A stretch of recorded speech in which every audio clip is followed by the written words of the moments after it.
Дмитро, ми, коли минулого разу говорили, ви зачепили одну цікаву тему, яку ми не встигли обговорити повністю. З документів, які є у відкритому доступі, і того, що нам вже відомо, в цій справі фігурує Дмитро Фірташ, підсанкційний український олігарх.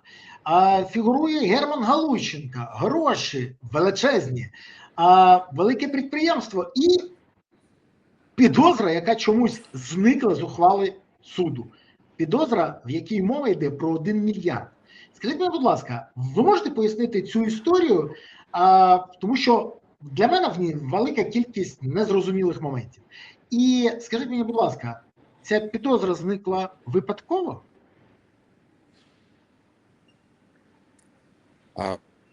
Я не знаю, з яких мотивів, лише здогадуюся, з яких мотивів підозра зникла на стадії судового розгляду. Проте дійсно у справі у цьому обвинуваченні фігурують ці прізвища як власники підприємств і бенефіціари прийняття рішень. І дійсно ця справа налічує багато матеріалів ОРД, негласних слідчих дій, які зроблені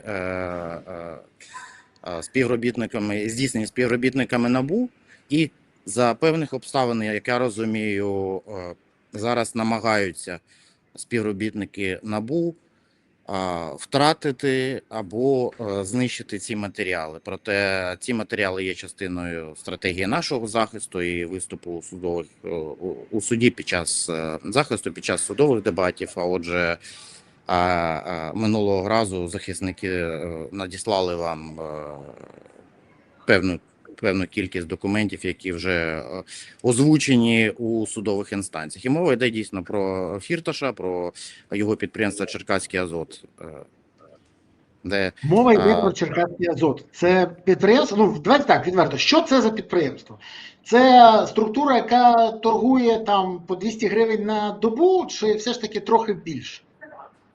Це найбільше українське підприємство хімічне, фактично єдине хімічне підприємство, яке виробляє в Україні мінеральні добрива.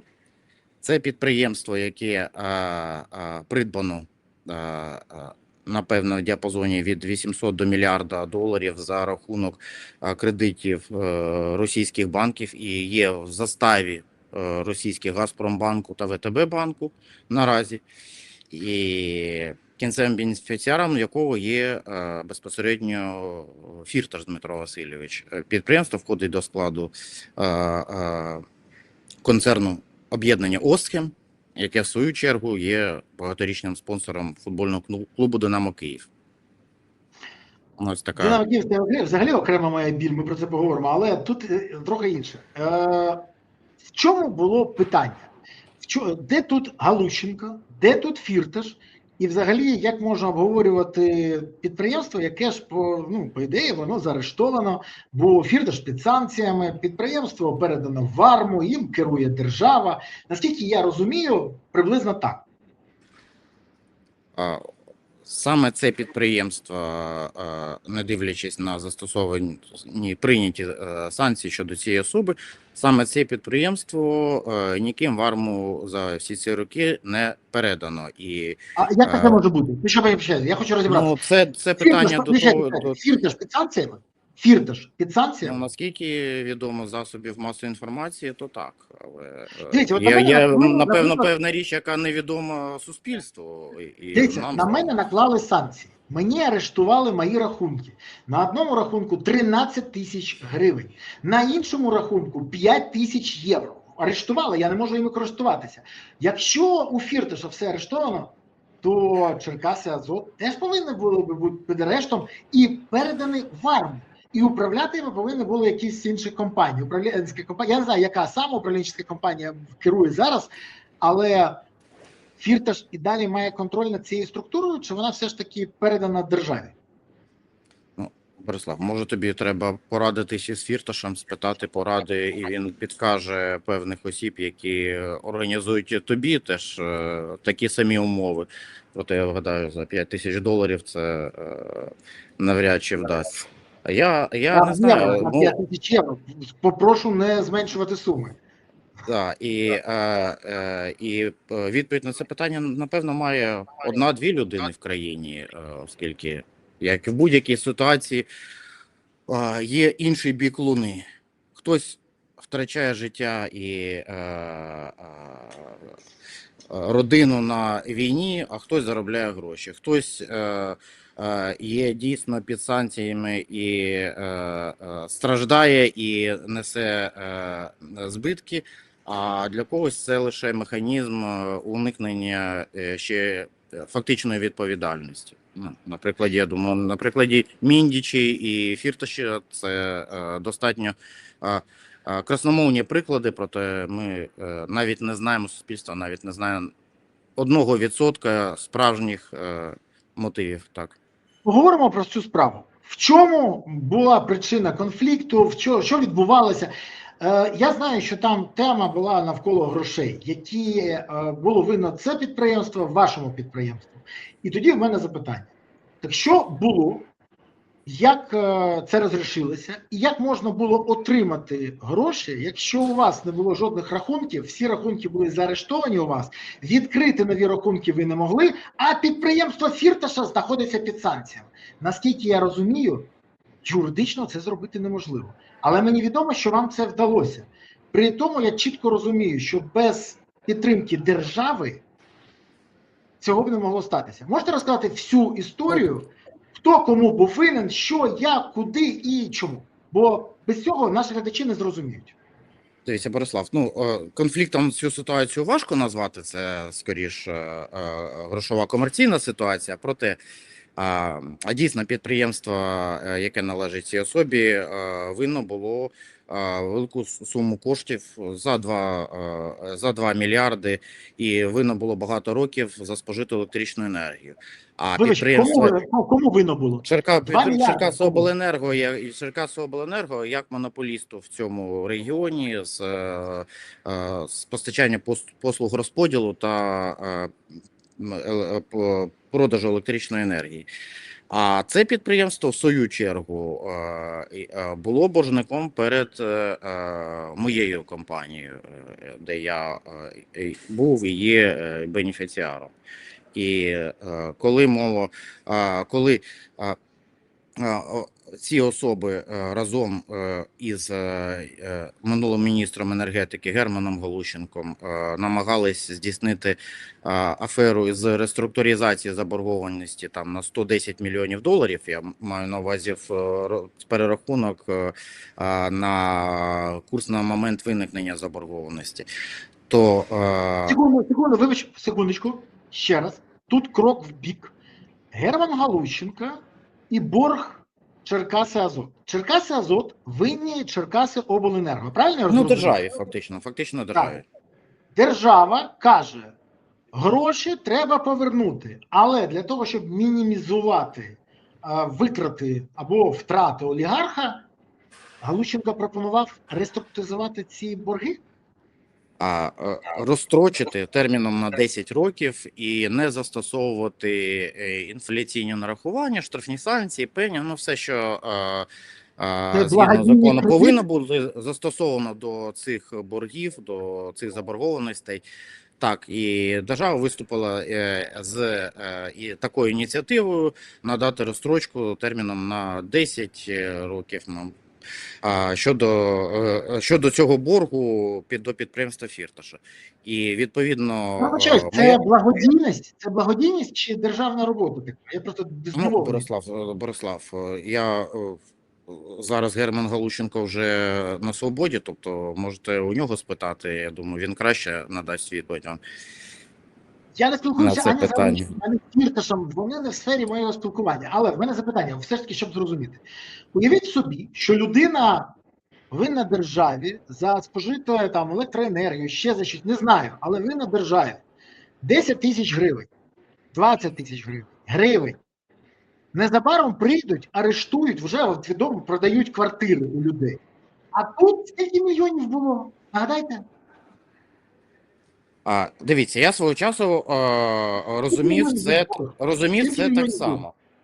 Я свого часу розумів це так само, і як кредитор підприємства ми заперечували проти укладення цих угод, проте вони були укладені, і ми через судові інстанції, саме через апеляційну, через Верховний суд, скасували це рішення як незаконні. Паралельно ми звернулись в офіційному порядку, звернулись до органів НАБУ. Ну тоді на той момент ми ще не розуміли, що ці хлопці в схемі, і з заявою про порушення кримінальної справи, оскільки там факт порушення законодавства,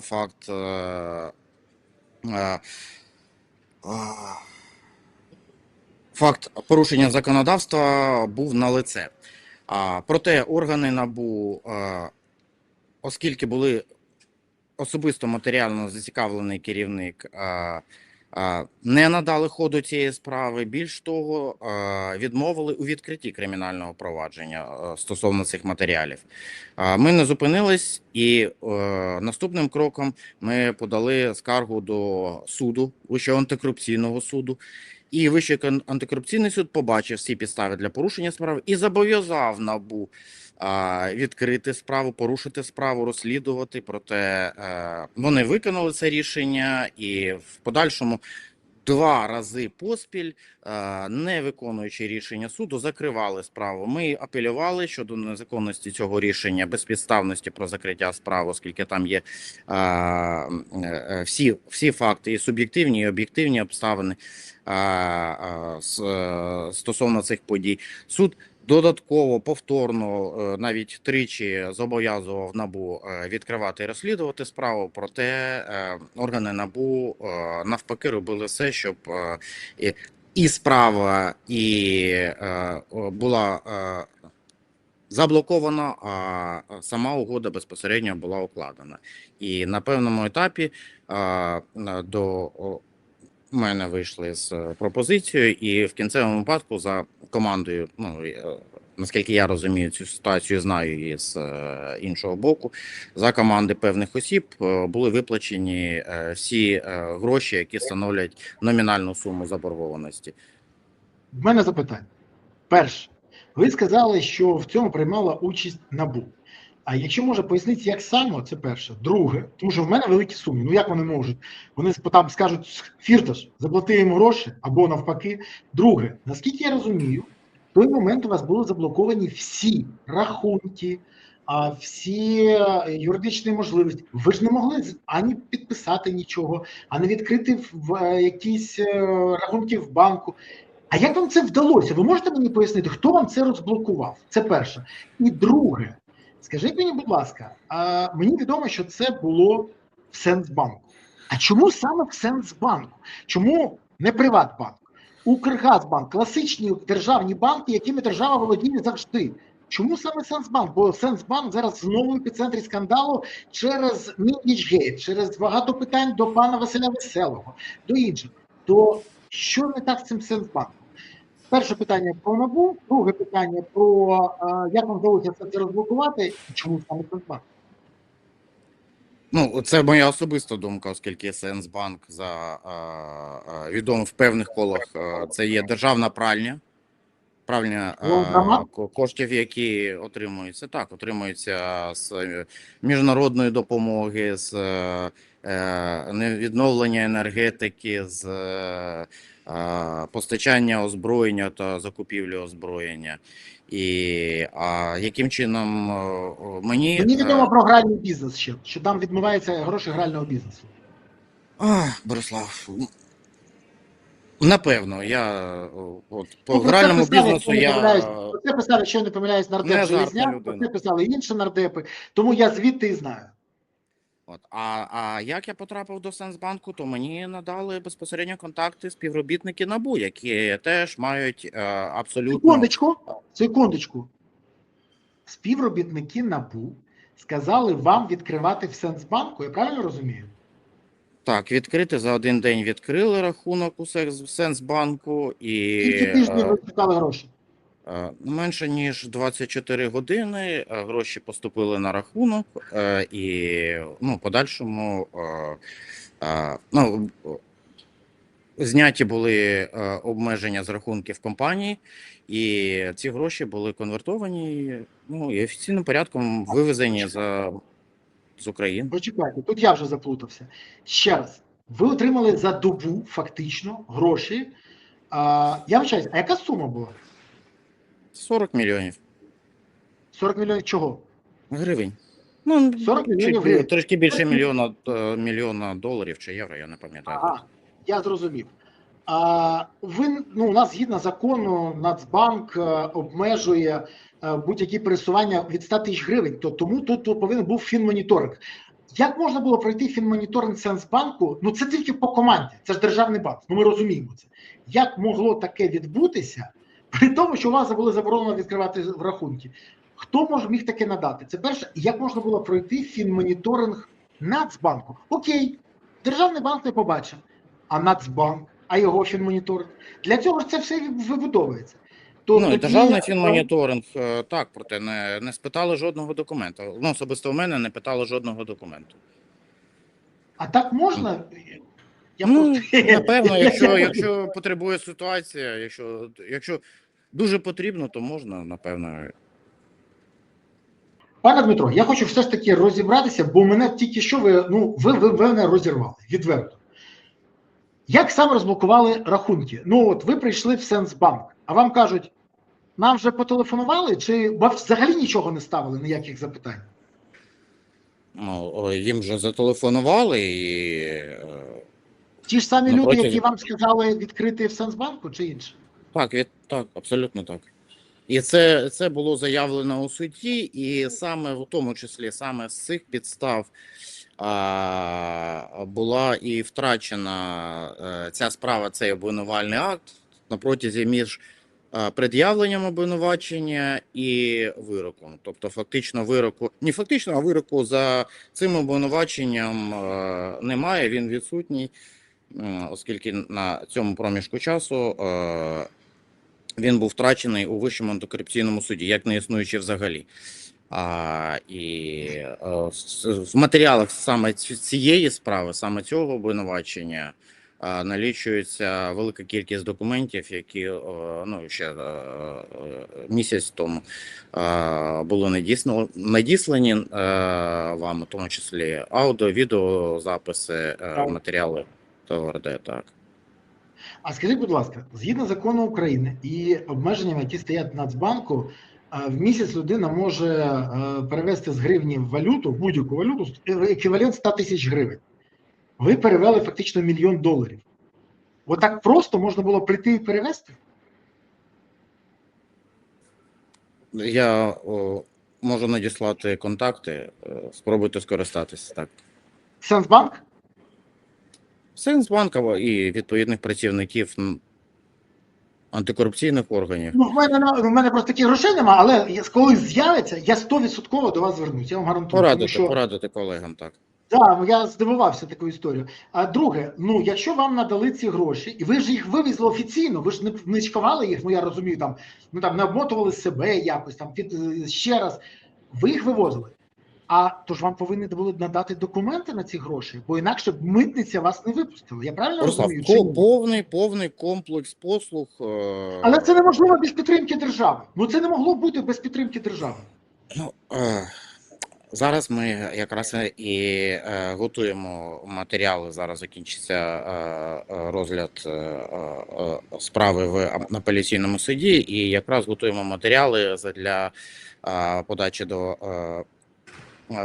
слідчих комітетів Верховної Ради, щоб дійсно була можливість викликати директора НАБУ, запитати в нього щодо бездіяльності або навпаки протиправної діяльності стосовно цієї справи, стосовно матеріалів братів Суркісів, де вони не змогли знайти. Бо це пов'язані, абсолютно пов'язані речі. Не могли встановити цих осіб. Чому не заарештовано майно, чому не вживаються заходи. І, можливо, у народних депутатів теж буде бажання спитати, а яким чином саме і за рахунок яких дітей чинний директор НАБУ посідає цю посаду. І яким чином вдалося Це уникнути я вам сам кримінальної можу розказати. відповідальності. Так.